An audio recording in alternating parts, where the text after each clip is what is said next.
Alan Garcia está na Defesa Civil Municipal e atualiza agora todas as informações para a gente do número de desalojados até o momento e qual é a previsão, inclusive, né? Se há risco para mais pessoas. E aí, Alan, o que a gente traz de novidade agora à noite? Oi, Beatriz. Novidade, então, portanto, é que ao invés de serem 4 famílias, a gente chegou na Defesa Civil agora há pouco e já atualizamos esses números. Agora são 5 famílias, a assessoria trazendo essa informação para a gente, que são 5 famílias desalojadas, ou seja, tiveram que sair das casas onde moram, porque ali tem um risco, estão em casas de parentes, de amigos, aguardando que o cenário da casa possa ficar mais seguro e retornem às suas residências. Nessas 5 famílias, temos 16 pessoas, desalojadas. Né? A gente está aqui com o coordenador adjunto da Defesa Civil da capital, que vai trazer mais informações, mais detalhes para a gente. Geraldo, essas pessoas, falei, né, estão na casa de amigos, de parentes. Qual a diferença de desalojadas para desabrigadas? Porque também existem cenários assim, não é? Boa noite para o senhor. Boa noite, Alain, boa noite, telespectadores. A diferença conceitual é que o desalojado, ele poderá regressar para o seu imóvel sem maiores consequências depois da normalidade do cenário. E o desabrigado não. O desabrigado, ele será conduzido para um abrigo, certo? E levará mais tempo para poder voltar para sua casa até que ele faça os reparos convenientes para que se restabeleça a situação de normalidade e ele retire o risco do imóvel da casa dele. As regiões, os bairros onde moram essas 5 famílias, já são tradicionais a sofrerem por causa da chuva ou foram pontos que surpreenderam vocês? Normalmente são de bairros, tradicionalmente, que têm encostas e encostas problemáticas, então é como Jacintinho, Benedito Bentes, Reginaldo, entende? Embora a concentração de chuva tenha sido maior na parte baixa da cidade, mas as consequências de deslizamento, elas sempre ocorrem nesses bairros da parte alta da cidade. Algum trabalho a ser feito nesses pontos, já que temos esse risco e até a necessidade dessas famílias saírem de lá? O trabalho da Defesa Civil ele é permanente na questão da prevenção. A Defesa Civil trabalha com a preparação, com a prevenção, com a preparação, com a mitigação, com a resposta e com a reconstrução. Então, antes de mais nada, a gente tem feito a prevenção, cobrindo algumas encostas com lonas, e isso tem gerado muitos resultados para nós, né, para a população de uma forma geral. Qual a previsão? A gente teve uma quarta-feira chuvosa, amanhã permanece um dia parecido. Como é que a Defesa Civil está se preparando para enfrentar essa quinta-feira? Sim, a previsão é que haja continuidade desse cenário, chuvas intercaladas, né, intermitentes, né, ora chovendo mais acentuadamente e depois volta a cessar essa chuva. Então, em função disso, o cenário continuará dessa forma, né, com chuvas intercaladas, intermitentes. Ou seja, Geraldo, podemos ter amanhã mais famílias desalojadas? Podemos sim, porque dos 322 milímetros previstos para o mês de junho, choveram já 105 milímetros, tá certo? Então, o solo já está encharcado, o solo já está saturado, e isso pode ocorrer sim, termos outras ocorrências do ponto de vista de deslizamento e ter que remover essas pessoas do seu imóvel. Falando em deslizamento, tivemos uma ocorrência na Ladeira do Brito. Como é que está a situação por lá? Já foi controlada, trabalhamos de forma assim, preventivamente. Havia um iminente colapso da queda do muro, mas acionamos o proprietário do imóvel e ele prontamente providenciou uma equipe para poder fazer a demolição do muro, né?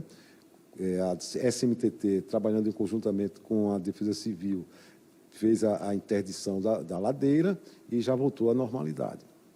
Essas pessoas, Geraldo, que precisam sair de casa, mesmo que estejam na casa de parentes, casa de amigos, recebe algum auxílio da Prefeitura por parte da Defesa Civil ou da Secretaria de Assistência? Como funciona isso para essas pessoas? Inicialmente, a nossa equipe operacional vai até o local, Constatada a necessidade da presença da diretoria social, a diretoria social aciona nossas assistentes sociais e verifica qual é o apoio necessário para aquelas famílias.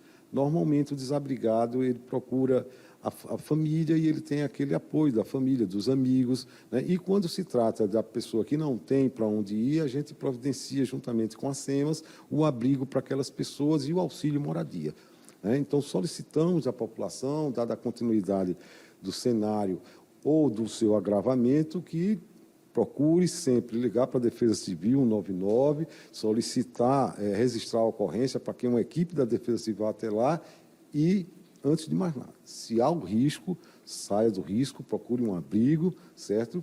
E, antes de mais nada, proteger a sua vida. Geraldo, muito obrigado pelas informações do senhor. Essa informação do Geraldo, Beatriz, de ter o telefone e a população poder ligar 199 para pedir alguma orientação, ajuda, ver o que faz, e também registrar a ocorrência, é importantíssimo, porque com essa informação, olha, gente, aqui no bairro onde eu moro, na rua tal, está acontecendo isso. Serve para eles poderem mapear a cidade no local onde oferece esse risco. São 5 famílias, pessoas que passaram pelas contas da Defesa Civil, mas, claro, pode ter sido muito mais, mas que não chegaram essas informações na Defesa Civil. Portanto, olha a importância das pessoas ligarem para a Defesa Civil, pedir a orientação, o auxílio, pedir essa ajuda e poder registrar a ocorrência. Nós temos hoje, pela Defesa Civil, 5 famílias, portanto, 16 pessoas desalojadas.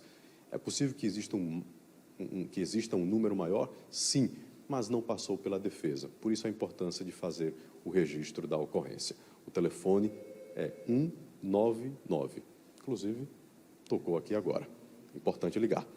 Beatriz. É verdade, Alain. Eu queria só estender um pouco dessa conversa, né, porque a gente está falando em número de famílias desalojadas e que até amanhã esse número pode aumentar de acordo com o próprio Geraldo. Inclusive, pessoal, o alerta de chuva ele foi renovado, tá? Até às 10 horas da manhã dessa quinta-feira. Então, até amanhã, às 10 horas, ainda deve chover forte aqui na capital. O que eu queria perguntar para o Geraldo é também como é que anda a resistência das famílias em sair dessas áreas de risco. Porque sabemos que as pessoas ligam, né, pedem ajuda e que algumas vezes eles até colocam as lonas, mas também orientam que pessoas saiam de lugares arriscados para não ocorrer acidente.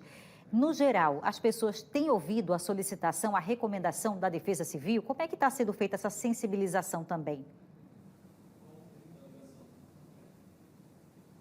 Geraldo, a Beatriz Lacerda, na apresentação do programa, fez a seguinte pergunta para o senhor e eu repasso agora. As pessoas têm resistido muito a essa recomendação de deixar a casa, luta tanto para comprar, fica com aquele apego. Quando vocês chegam lá, olha, é importante sair, tem um risco. As pessoas resistem, estão resistindo muito ou entendem que é preciso sair. Como anda essa conversa de vocês com a população que está em risco? Beatriz, foi excelente a sua pergunta, o seu questionamento.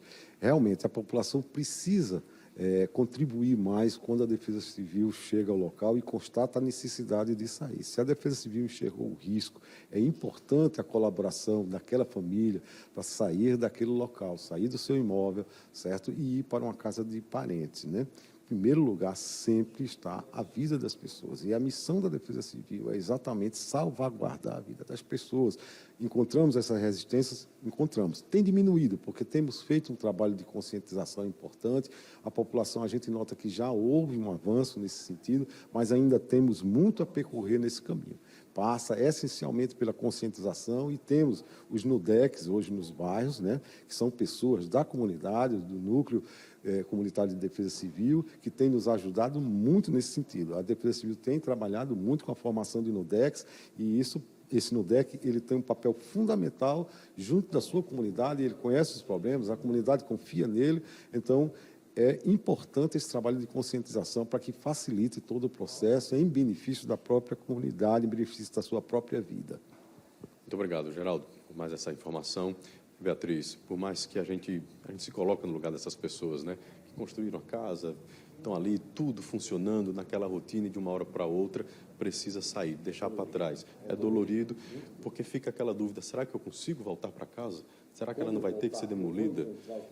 É complicado, mas sempre mais importante é a nossa vida, né? Com certeza. Eu volto com você.